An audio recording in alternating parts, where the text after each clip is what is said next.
Buckle up because what you're about to hear is not your average courtroom-style debate.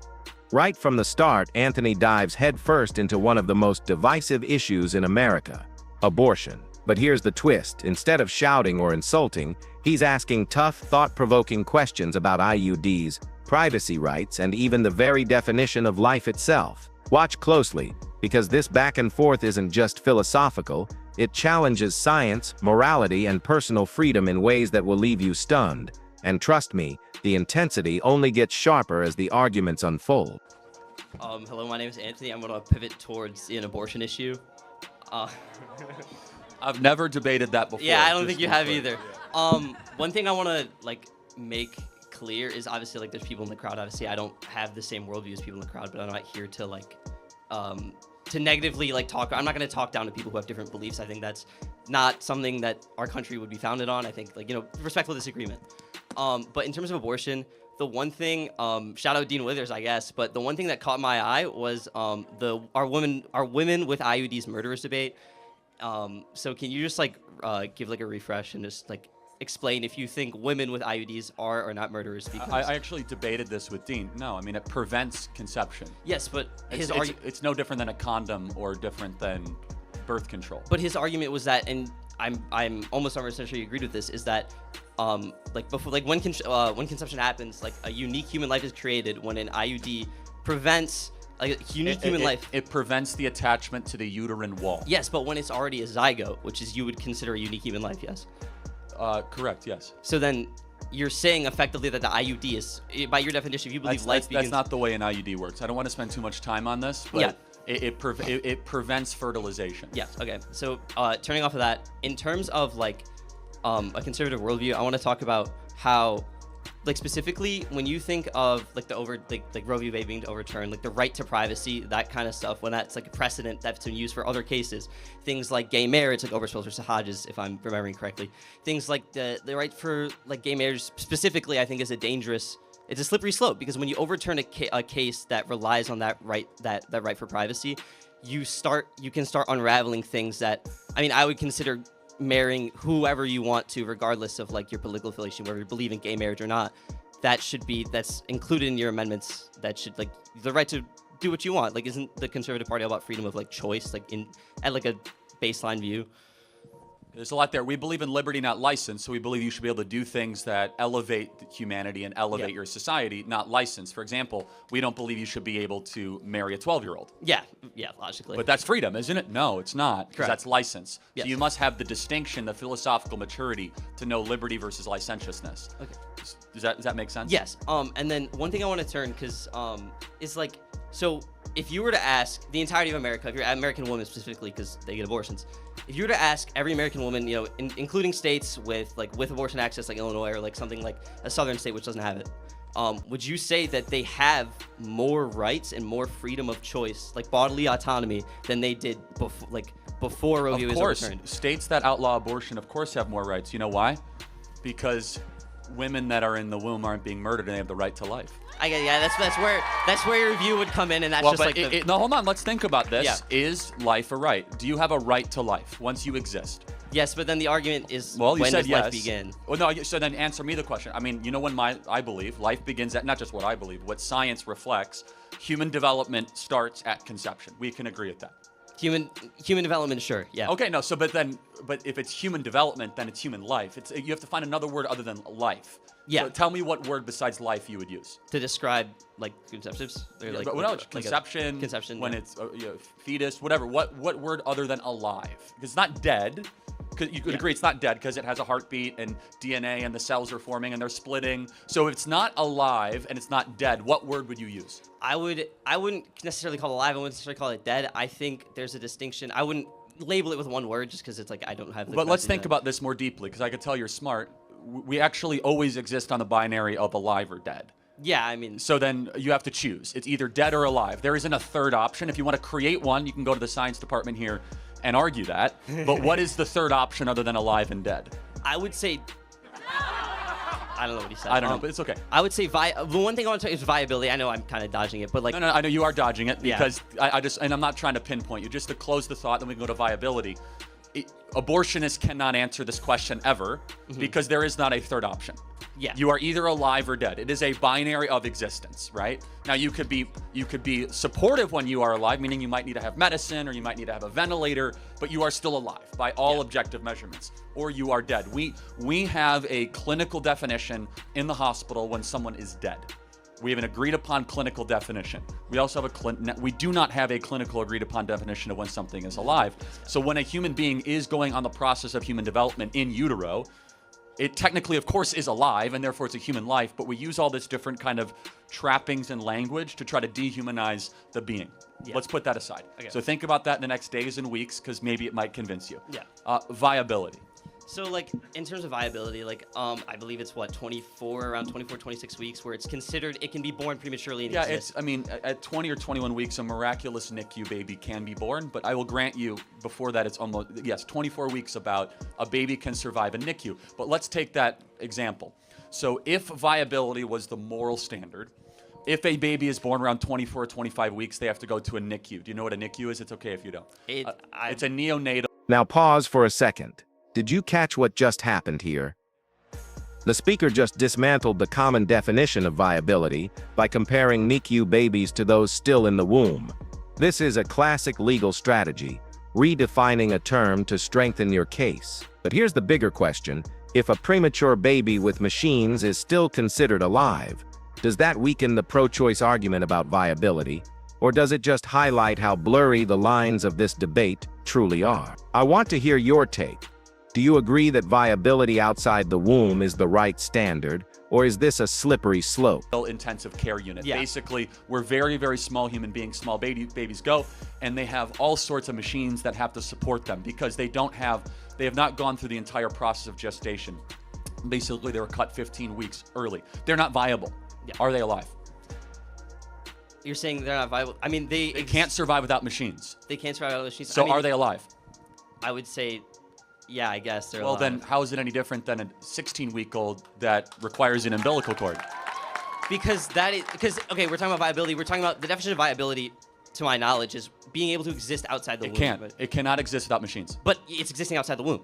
Right, but it cannot exist without some other external supporting device. It cannot breathe on its own. It cannot clear its bladder. It's in a NICU. It has, and if you've ever seen the image, I encourage you to look at it online. A NICU, you'll see a baby that's literally the size of the Sharpie pen that has like 15 different contraptions. I bet there's a NICU baby in this audience, by the way.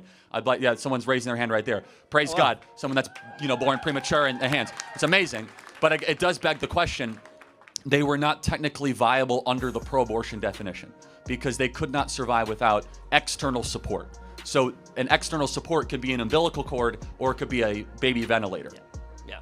I wouldn't say I necessarily agree with specifically that definition, like external support. Well, then that's fine. Give me a definition of viability and I'll hold you to that standard. Well, okay. So I guess the viability I was talking about, I guess I still will talk about, is like external, like needs to survive outside the womb. Maybe not necessarily on its own, because like obviously none of us, like you can't even provide for yourself if you're an infant too, like under 5. Right. But like I would say that in terms of like viability, like something like existing outside the womb. Yeah, you just talked about NICU babies, whatever. Not whatever. But no, it's fine. No, but the NICU baby essentially is mimicking the gestational process outside of the womb, if that makes sense. Because a 27-week-old baby would not be able to likely survive if it wasn't for all these contraptions or machines. So what we've done is we've created with technology basically a counterfeit, a pretty good one, of the gestational process that they otherwise would be getting in utero. Yeah. But they're still alive. When a NICU baby is born at 26 weeks, they get a birth certificate. They get a social security number, but they have a bunch of machines and they're not able to breathe on their own. Yeah. But we would both agree that's a human being. Yeah. Why? I think, honestly, it's, I would say it's easier for me to sit up here. Obviously, I'm not a woman, I'm not pregnant, I'm not a mother. But I think at some point, it's easier for me to sit here and be like pro-abortion versus like if I was a mother, I think I would have some sort of like, obviously it's a hard choice to make. Like I wouldn't, whatever. But then you also have the issue of like access to healthcare. With like if you view abortion as access to healthcare. Now we're slipping into a separate argument, which is fine, which is degree of dependency. We're running the whole gauntlet, and I'm happy to do all of it, right? So I think we have viability. We've come to we've thoroughly went through those fields, but now we go to degree of dependency. You say it is a tough decision to make. I will push back a little bit. When women are properly educated that this is murder, I don't think it's actually a difficult decision to make. I don't think any mom wants to murder their child. Now, some, might do that if they're really, psychopathic and, not tied into. It's also if you consider it murder, but I can see what you're saying. No, of course, but I mean, again, you have to then consider it something. You can consider it termination, elimination, but based on just very basic reason, human development, human life, the unjust taking of a human life is necessarily murder. And so, but then, let me just, complete the point. Is it ever right to take a life if you don't have the money to support that life? Specifically money, no. Because you said healthcare or access to that. Said differently, if a mother had a 2-year-old baby and she lost her job and she goes into bankruptcy and she's in poverty, are you allowed to eliminate or terminate your 2-year-old baby because it might help you save money? No, and I understand what the point you're getting at. It's like, it's a 2-year-old. I understand that point. Because we see you're looking at a 2-year-old. It's the same thing as something. It is morally indistinguishable than a 2-week-old in utero. In your opinion, yes. But I know, but you have to tell me why it's different. Because I see what you're saying. No, tell me what's different than a 2-year-old versus a 2-week-old in utero. What's the difference other than one is older? Because one isn't necessarily. I know I didn't define an actual definition of when life begins, whatever. But that's always going to be contested. It's always going to be this is always going to be an issue. Well, it's contested for now. We believe biological truth will win. Because human development does have a starting point, and we believe that once ethics can align with science and biology, then human life will we will have an agreed upon idea of that's when life actually begins. I see what you're saying. And then in terms of biological evidence, obviously because just sorry to interrupt, but we have reconsidered so many scientific norms over the last 100 years. For example, when the smallpox epidemic happened, we used to give people arsenic because we thought having diarrhea would make it easier for you to get smallpox out of your system. We revisited that, and we were like, that was insane.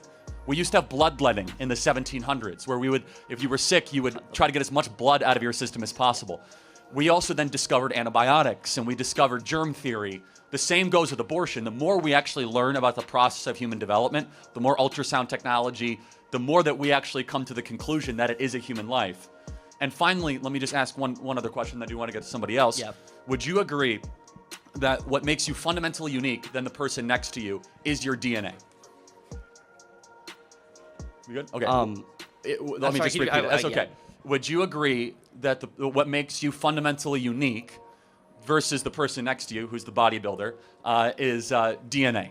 I mean, from you're saying a biological standpoint, yes, the things that make me unique from him is at a structure, like a molecular level, DNA. But I would also argue that things I'm different than him, not just because of my DNA, obviously. But. Right, but to distill it down to its biological truth, DNA, you should have autonomy over your own DNA. Would you agree?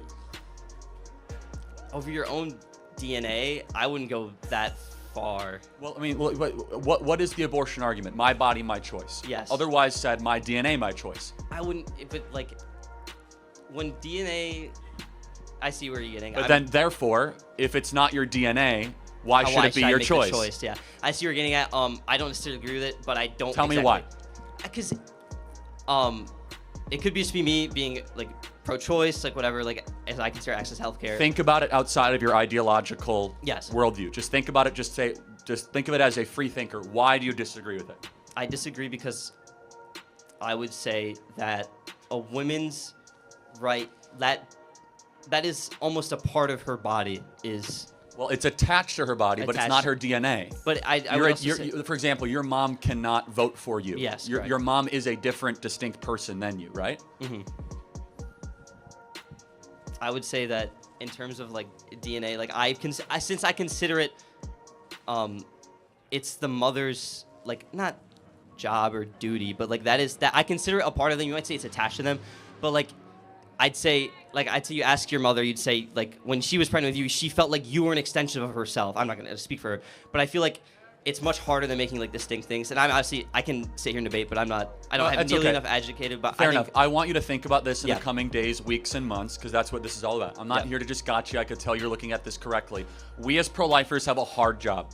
Our job is to tell millions of people to take responsibility for their actions. Our job is to say that every human being is inherently valuable because it's a human being. Yes. And that is a harder argument.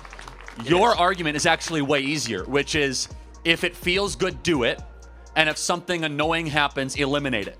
We think you should not be able to eliminate another human being just because it might make your life mildly inconvenient. Yeah.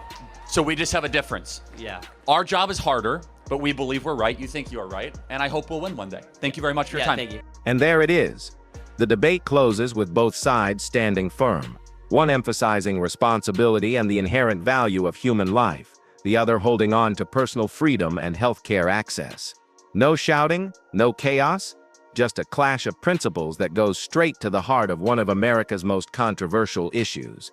Cases like this remind us why courts, debates, and public discourse matter, because these arguments ripple into law, policy, and people's daily lives. If you found this breakdown as gripping as we did, don't forget to hit that like button, share your thoughts in the comments, and subscribe for more courtroom showdowns and dramatic legal analysis. Your voice matters here. So what side are you on?